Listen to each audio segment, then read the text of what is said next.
हिंदी के महान कवि छायावाद के 4 स्तंभों में से सर्वप्रमुख सूर्यकांत त्रिपाठी निराला जी की कविता भिक्षुक के काव्य पाठ के साथ मैं प्रस्तुत हूँ। इसके पहले मैं एक सिंपल सा कैविएट दे दूँ। ये कविता आज के दौर में प्रासंगिक नहीं है, क्योंकि भिक्षा आज के भारत में भिक्षा मांगना, भीख मांगना एक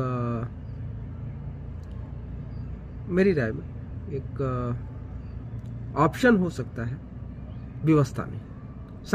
सामान्यतः कहा जाए तो सामान्यतः ये एक ऑप्शन हो सकता है, व्यवस्था नहीं है। तो खैर, इसलिए आज के समय में मैं इसे अप्रासंगिक कविता मानता हूँ, लेकिन फिर भी ये एक अच्छी कविता है और हृदय के करीब लगती कविता है। बचपन में मैंने बहुत बार इस कविता को पढ़ा था। तो प्रस्तुत है इस कविता का काव्य पाठ। शीर्षक है भिक्षुक। वह आता, 2 टूक कलेजे के करता, पछताता, पथ पर आता, पेट पीठ दोनों मिलकर हैं एक, चल रहा लकुटिया टेक, मुट्ठी भर दाने को, भूख मिटाने को, मुँह फटी पुरानी झोली को फैलाता, मुँह फटी पुरानी झोली का फैलाता, 2 टूक कलेजे के करता, पछताता, पथ पर आता।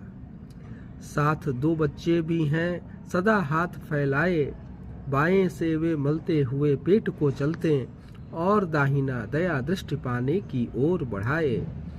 भूख से सूख ओठ जब जाते, दाता भाग्य विधाता से क्या पाते, घूंट आंसुओं के पीकर रह जाते, चाट रहे जूठी पत्तल वे सभी सड़क पर खड़े हुए, चाट रहे जूठी पत्तल वे सभी सड़क पर खड़े हुए, और झपट लेने को उनसे कुत्ते भी हैं अड़े हुए।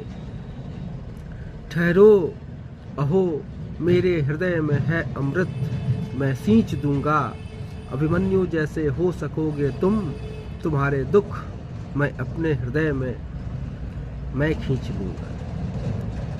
तो यह थी कविता भिक्षुक। कविता एक बहुत करुण चित्र हमारे सामने उपस्थित करती है। ये एक शब्द चित्र भी है, कविता नहीं, एक शब्द चित्र भी है। परतंत्र भारत में जब अंग्रेज़ों ने भारत की कृषि व्यवस्था को, औद्योगिक व्यवस्था को, सर्विस सेक्टर को, सबको बर्बाद कर दिया था, तो उस समय लोग भीख मांगने को विवश थे। लेकिन इस कविता का अंत जो है वह पॉजिटिव नोट पे होता है। कवि समन्वय स्थापित करता है।